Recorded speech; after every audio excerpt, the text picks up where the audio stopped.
I'm coming to you, it's the middle of the year, I'm coming to you with a video tag, which I did last year and several years. So I'm just going to get straight back in. I've read, I think, 82 books this year, so I aim to read fewer books this year than last year. Not going so well, but I think I've read fewer, like a higher proportion of physical books, which was also an aim for this year, so I guess we'll see how it goes. I've been reading a lot of novellas recently, which has pushed my total higher, so if I start reading longer books later in the year, then it might all even out. I don't know. But here are some books. We're going to talk about some books, and I'm going to wave some books at you, so it's all good. The first one, I do have a copy, but I don't remember where I left the physical copy. And that is the best book read so far this year, which is The First Bright Thing by Juno Dawson. And this is my absolute favourite Jewish fiction book ever. It is set in the interwar period between World War I and World War II. During World War I, magic has come to Earth, and some people get magic, and our bookshelves are a complete mess. I should have sorted that out before I sat down, but never mind. Sorry.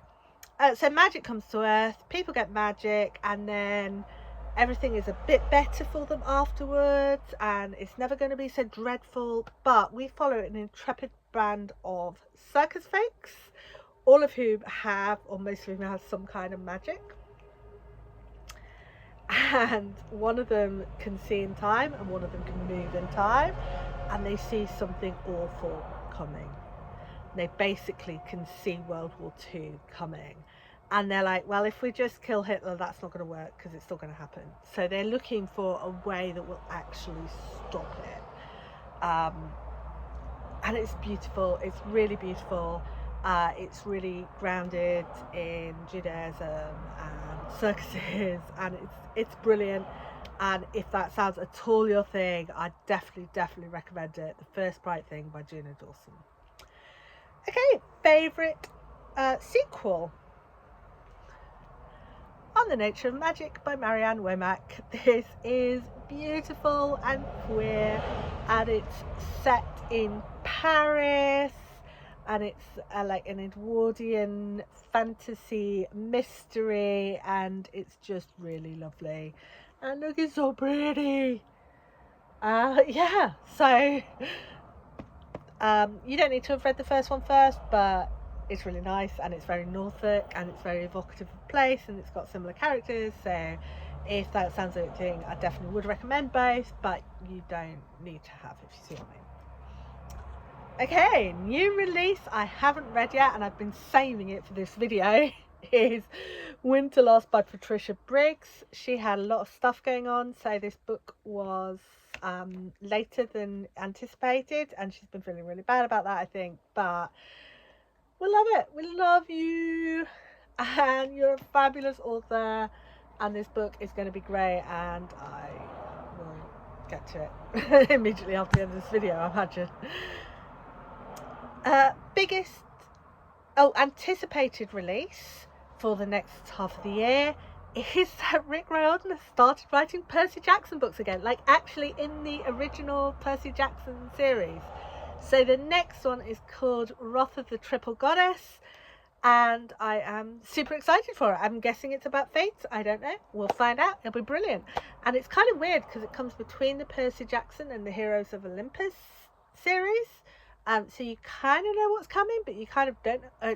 Anyway, he's a great writer. He seems like a lovely human being, and yeah, I'm excited about that.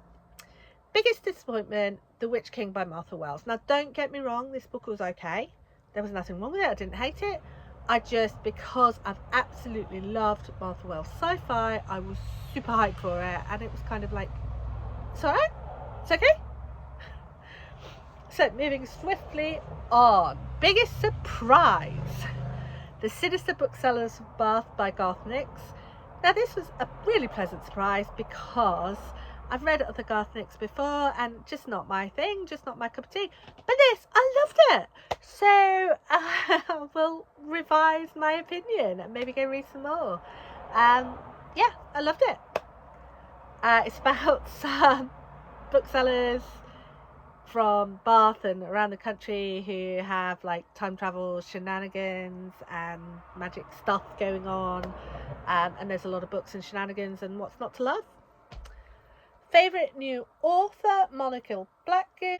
Blackgoose wrote a book called To Shape a Dragon's Breath, which is about European colonialism and the difference between how Indigenous Americans deal with dragons and how Europeans deal with dragons, and how actually to put your how someone who doesn't have an Indigenous mentor for looking after a dragon gets taken into a European school, and the clash of cultures, and the whole, there's genocide because Europeans, there's attempts at cultural genocide because Europeans. There's a lot of beauty. There's a lot of the way people live their lives. It's like there's a lot of pointing out that this kind of cultural cis heteronormativity is just kind of European.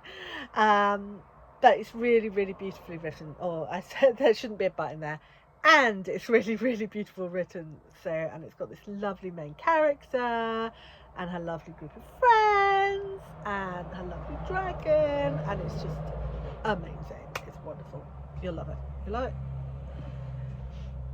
Okay, favourite new character, and I think this is normally in other people's videos. I've seen this has been new literary crush, and I don't normally have literary crushes, but I'm putting it back in here to the original now because Natalka from The Postscript Murders by Ellie Griffith is just...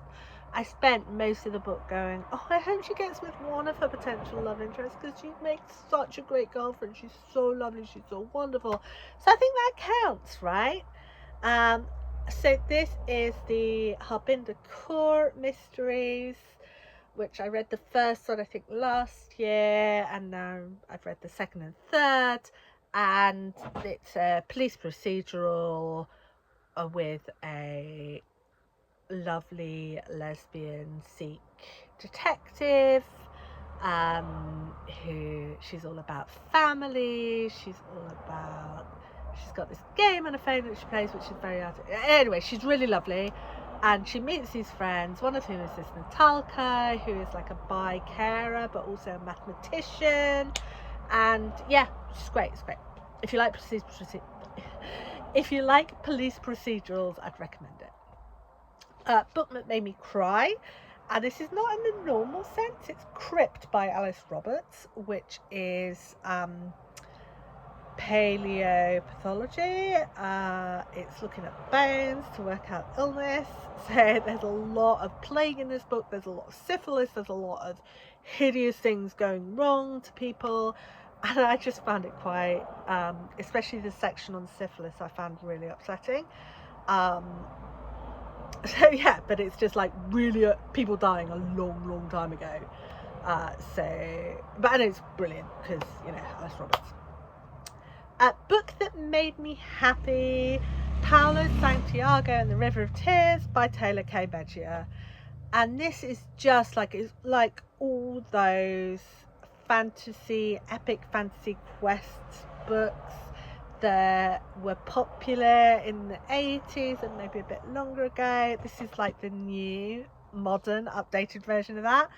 And I loved it so much. And it just made me really happy that those kind of books are still being written and read and propagated, and it's just wonderful.